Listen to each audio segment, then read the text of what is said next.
Mic check 1 2 3 check. Alright Arshi ji, सबसे पहले तो हम देख रहे हैं कि लॉकडाउन में सारी दुनिया घरों के अंदर है, लेकिन अर्शी जी अपना काम बैक टू बैक धीरे धीरे हम देख रहे कर रहे हैं, डबिंग कर रही हैं आप, तो थोड़ा सा कुछ बताना चाहेंगे कि क्या है ये, क्या शो आने वाला है, क्या धमाका करने वाली है यस, लॉकडाउन के बाद? एक्चुअली शो पहले ही स्टार्ट हो जाता, लेकिन ये लॉकडाउन हो गया और हमको भी कोरोना की वजह से हमें सबको अंदर घर पर रहना पड़ा। तो डेफिनेटली अब शोज़ अनलॉक प्रक्रिया स्टार्ट हो गई है, तो सारे काम भी स्टार्ट हो गए हैं। तो मेरा वेब सीरीज़ एक शो है डिजिटल प्लेटफॉर्म के लिए जो आने वाला है, और बहुत कॉमेडी है।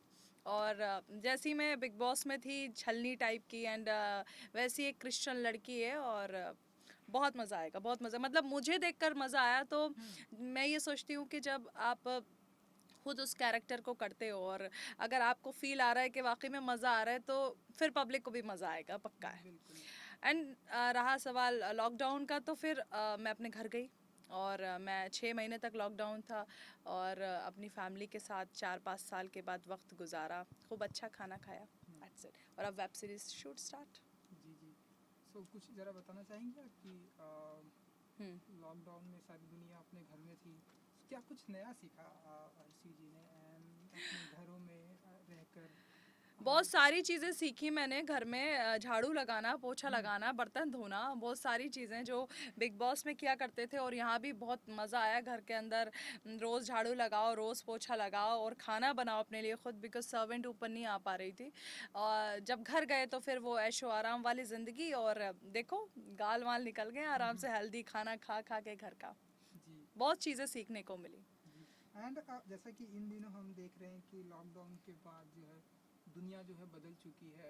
हम देख रहे हैं कि बहुत सारी बातें चल रही है, किसी के ऊपर ड्रग्स की बात चल रही है एंड किसी को बदनाम किया जा रहा है। हम्म। कंगना रनावत हम देख रहे हैं जिस तरह से धड़ल्ले से बात कर रही है ना, पायल घोष का लेटेस्ट, कैसे देखती हैं इन सारी चीज़ों को? पहले तो वन बाय वन ड्रग्स की बात करेंगे, हम्म। जिस तरह से ड्रग्स का वन बाय वन लोगों का नाम आ रहा है एज एन सेलिब्रिटी, कैसे देखती हैं अर्शी जी इसे?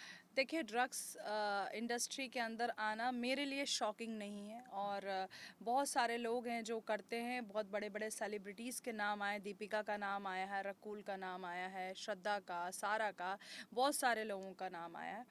लेकिन मेरे लिए सबसे ज़्यादा शॉकिंग और मेरे दिमाग पे जो हिट किया ना, वो चीज़ थी कि दीपिका का जो लैंग्वेज था, लोकल लैंग्वेज, माल है क्या वो मेरे लिए बहुत हिट कर गया। बिकॉज ठीक है, आप वो कर रहे हो, ड्रग्स कर रहे हो, जो भी है, लेकिन दीपिका ने जो लैंग्वेज यूज़ किया ना, माल है क्या, वो ज़बरदस्त लगा मुझे, बड़ा लोकल लैंग्वेज था।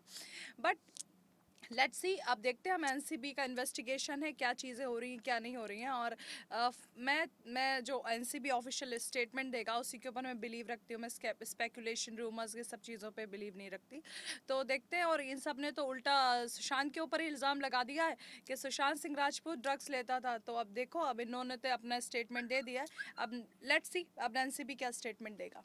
Will wait for this, but I love Deepika, your line माल है क्या जी। ओ मतलब आपको ये लाइन बहुत पसंद आई? मुझे पसंद आई। जी जी। एंड जिस तरह से अर्शी जी हम देखते हैं हमारी इंडस्ट्री में, मतलब ऐसे काम, हम एक्टर की बात करें, हम्म। बहुत ही काम पे बर्डन होता है, हम ओवर टाइम काम करते हैं, तो इसका मतलब क्या कहीं ना कहीं लोगों को इस तरह से, जैसा कि जो लाइन आपको पसंद आई, माल है क्या, माल लेना जरूरी हो गया, हो जाता है एक्टर की लाइफ में as an I actor? Don't know, because मैं तो, अगर कोई मुझसे बोले कि आपको एनसीपी की जांच करवानी है, ब्लड टेस्ट करवाना है, तो I am ready for this. लेकिन होता है, सबका अपना अपना एक ग्रुप रहता है, अपना सर्किल रहता है। लोग ड्रग्स भी लेते हैं, कुछ लोग नहीं भी लेते। 80% लोग ड्रग्स के अंदर हों या फिर शराब में हों, तो वो उनका है। लेकिन 20% लोग ऐसे नहीं हैं। मैं भी वाइन पीती हूँ, मैं अगर किसी पार्टी में जाती हूँ तो 2-3 पैक तो मेरे वाइन के रहते ही हैं हमेशा, रेड वाइन के। लेकिन मैं कभी ड्रग्स नहीं लेती, और मुझे नहीं लगता कि मैं अपना 100% सिर्फ ड्रग्स के बाद ही एक्टिंग में दे पाऊँगी। ये एक इंसान की सोच है, एक उसने अपने दिमाग में बैठा के रखा हुआ है कि शायद हो सकता है ड्रग्स लेने से मैं बहुत एनर्जेटिक हूँ, बट मेरे लिए नहीं है। जी जी। एंड और बहुत सारी चीज़ें हो रही हैं, जैसा कि देख रही हैं, हम लोग देख रहे हैं कि कंगना रनावत जिस तरह से सेलिब्रिटी को टारगेट करती हैं हर एक चीज़ में, वो हम्म। अपना इन्वॉल्व लेती हैं, कैसे देखती हैं कि एक एक्टर को हर किसी की लाइफ में इस तरह से ताक झांक करना, हर किसी के बारे में स्टेटमेंट देना, अरे वो ऐसी है, वो ऐसा है, वो तो ऐसा ही है।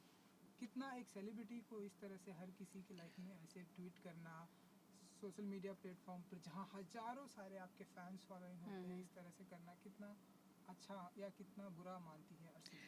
देखिए, कंगना जब स्टार्ट हुई थी तो मैं भी उसके साथ बहुत अच्छे से थी कि सुशांत सिंह राजपूत के लिए उसने बहुत अच्छी आवाज़ उठाई, नेपोटिज्म ग्रुपिज्म के बारे में बोला। लेकिन धीरे धीरे कंगना रनावत अपने पर्सनल ग्रजेस निकालने लगी, लोगों से लड़ाई झगड़े निकालने लगी, चाहे वो अनुराग कश्यप हो, चाहे उद्धव ठाकरे साहब हों, चाहे मुंबई को पोक कह देना, Pakistan occupied Kashmir, guys I know very well, but मैं उसको नहीं बताना चाहती थी। तो ये सब चीज़ें बहुत ही ज़्यादा गलत है। उसका मुझे ये चीज़ समझ में नहीं आता कि मुझे मीडिया से भी ये बहुत ही ज़्यादा दिक्कत है कि अगर उसको हरामखोर बोल दिया तो वो देश की बेटी बन जाती है, और अगर उर्मिला मातोंडकर को वो या तो ग्रेड की बात करती है कि पहले ये बात करती थी कि लोग चिल्ला चिल्ला कर बोलती थी सुशांत सिंह राजपूत को इन लोगों ने फ्लॉप एक्टर कहकर मार दिया।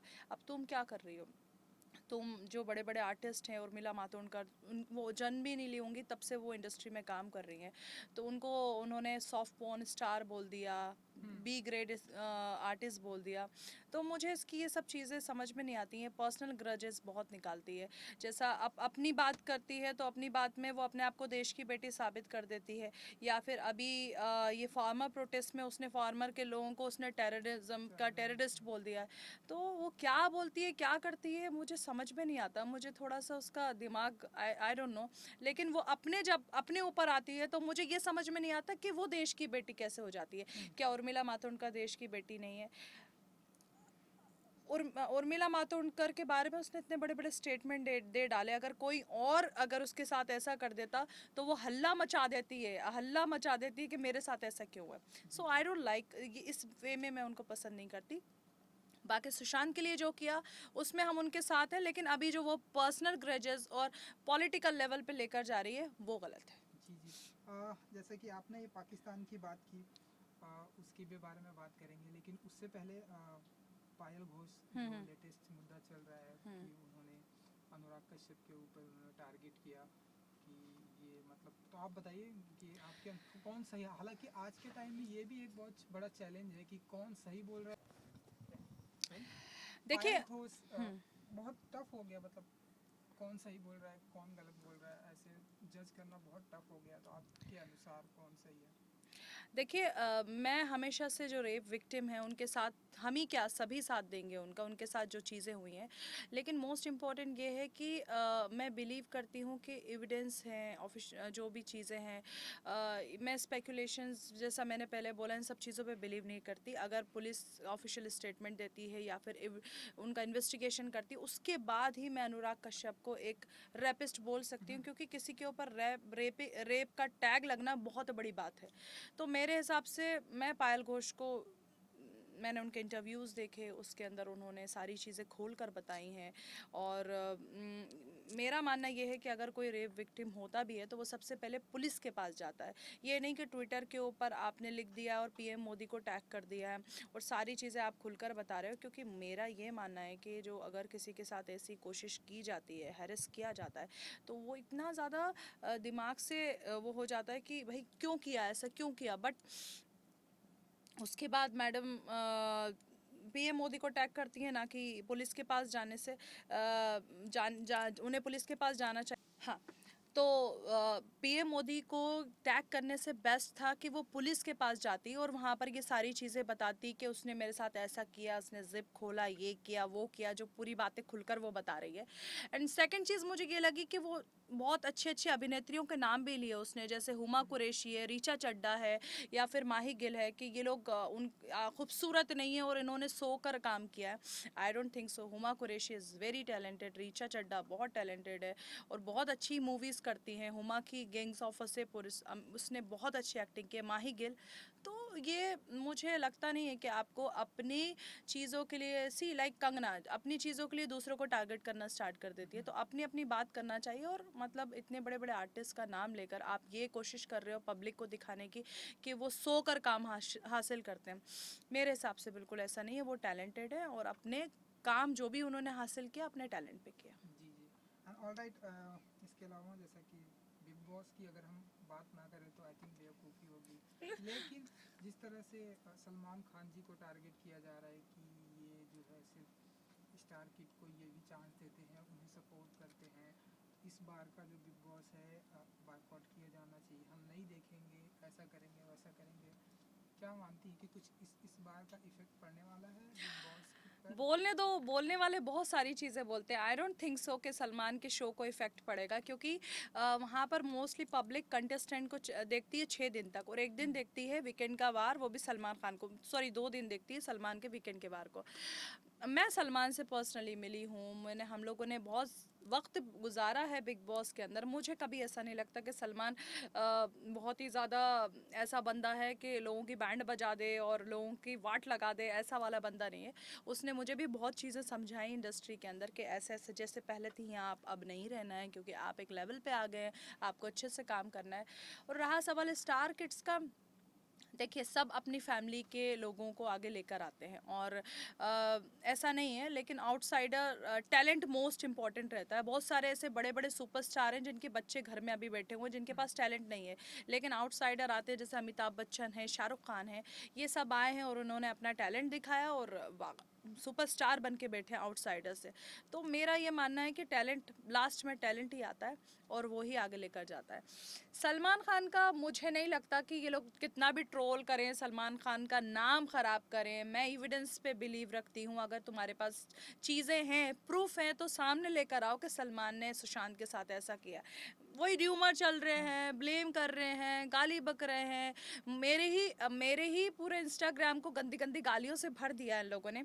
तो मुझे नहीं लगता, सलमान के हेटर्स से ज़्यादा उसके फैंस हैं और उसको वीकेंड के बार पे डेफिनेटली सपोर्ट करेंगे।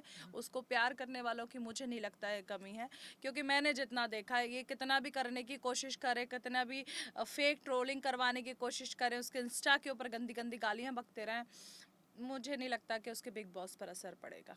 मुझे नहीं लगता, मुझे नहीं लगता। बिल्कुल, मुझे भी नहीं लगता। हाँ, इस बार के कंटेस्टेंट को कुछ कहना चाहेंगी आरसी जी, आपकी तरफ से कुछ टिप देना चाहेंगी या कुछ कहना चाहेंगे आप? देखिए इस बार कंटेस्टेंट जो भी आएंगे, देखिए इम्पोर्टेंट यही रहता है कि कितने स्ट्रांग है। हमारा सीजन हिट गया, BB12 फ्लॉप गया, BB13 हिट गया, तो डिपेंड करता है कंटेस्टेंट कैसे हैं। सलमान अपना वीकेंड का वार जैसा करना है वैसा ही करेंगे, लेकिन जो 6 दिन 5 दिन चलता है वो ज़्यादा इंपॉर्टेंट है। उसमें पब्लिक कनेक्ट होती है, अपने अपने जो सपोर्टर्स हैं वो कनेक्ट होते हैं। तो लेट्स सी, देखिए एक्स कंटेस्टेंट मैंने सुना है कि बिग बॉस के अंदर आ रहे हैं, लेकिन वो आते हैं और उनके ऊपर ज़्यादा फोकस नहीं होता है, क्योंकि पब्लिक अपने सपोर्ट जो जो कंटेस्टेंट है उनके ऊपर ज़्यादा फोकस करती है। वो सिर्फ आते हैं, राय देते हैं और अपना मशवरा देते हैं, मैच्योरिटी वाली बातें करते हैं, उन निकलते चले जाते हैं। और मेरा ये मानना है कि अगर मैं वहाँ पर जाती हूँ तो मुझे गेम पलटना है, मुझे ना बैंड बजानी है। मतलब मैं ये नहीं सोचती कि तुमने गलत किया, तुमने गलत किया, लेकिन है ना अभी वहाँ पर, ठीक है, अच्छा कर रही है, माँ बनी है, बेटी बनी है, जो भी है ना वहाँ पर, मुझे गेम पलटने का शौक है। मुझे ऐसा लगता है कि अगर इसने इसके साथ ऐसा किया तो क्यों ना टर्न कर दो टेबल को और इसकी बैंड बजवा दो। तो ये आना चाहिए, ये ट्विस्ट आना चाहिए। जी, तो इस बार ऐसे वाइल्ड कार्ड के जरिए आरसी जी जाकर ऐसे किसी की पर्सनली ऐसे किसी की बैंड हाँ, बजाना चाहती हैं? बिल्कुल, कलर्स बुलाएंगा तो हम ज़रूर जाएंगे। उन्होंने हमें बनाया और हम हमेशा उनके लिए साथ खड़े हैं। लेकिन मैं ऐसे मशवरे के लिए नहीं जाऊंगी, जैसे वीकेंड के वार पे वो जो पॉज दे देते हैं या फिर रोबोट बना के खड़ा कर देते हैं और आप जाकर उनको बातें सुना देते हैं। I don't like it. मुझे बात सुनाना भी है और उसकी बात सुननी भी है, वो चाहता क्या है और मैं उसको क्या करवाना चाहती हूँ वो करवाना है मुझे। ऐसा नहीं कि मैं एक लाइक सेलिब्रिटी की तरह जाऊँ, अपने आप को दिखाऊँ और जाकर बातें करूँ, तुमने ये गलत किया, तुमने वो नहीं, तुमने ये गलत किया तो तुम्हें भी और गलत करो और करके दिखाओ इसके साथ अच्छी अच्छी जो भी चीज़ें करनी है, तो वो इम्पोर्टेंट है। जी जी। एक आखिरी सवाल मेरी तरफ से ये कि जब सारी दुनिया कहे आरसी जी को तो समझ में आता है, लेकिन जब पढ़े लिखे लोग आरसी जी को कहते हैं कि आप अफगानिस्तान से हैं, आप पाकिस्तान से, मैंने भी देखा, मैंने भी सुना कि इतने बड़े प्लेटफॉर्म पर जब ऐसे लोग कहते हैं कि आप अफगानिस्तान से हैं, आप पाकिस्तान से हैं, ऐसे लोगों को क्या कहना चाहेंगे आप? या सोशल मीडिया पे भी मैं अभी जस्ट पढ़ रहा था कि आप अफगानिस्तान से आई हैं, जी आप जी। पाकिस्तान से हैं, आप यहाँ पर क्यों रहती हैं? क्या कहेंगे आप? मैं ऐसे लोगों को सिर्फ जाहिल बोल सकती हूँ, गवार हैं, कम दिमाग है, चाहे कितनी भी पढ़ाई कर लिया, कुछ भी कर लिया। देखिए, मैंने हमेशा से ये बोला है कि हमारा मुल्क जो है वो इंडिया है, हमारी नेशनैलिटी इंडियन है, हमारे अब्बा अम्मा सब इंडियन है, लेकिन हमारा ख़ानदान अफ़गानिस्तान का पठान है, यूसुफ ज़हीर पठान है।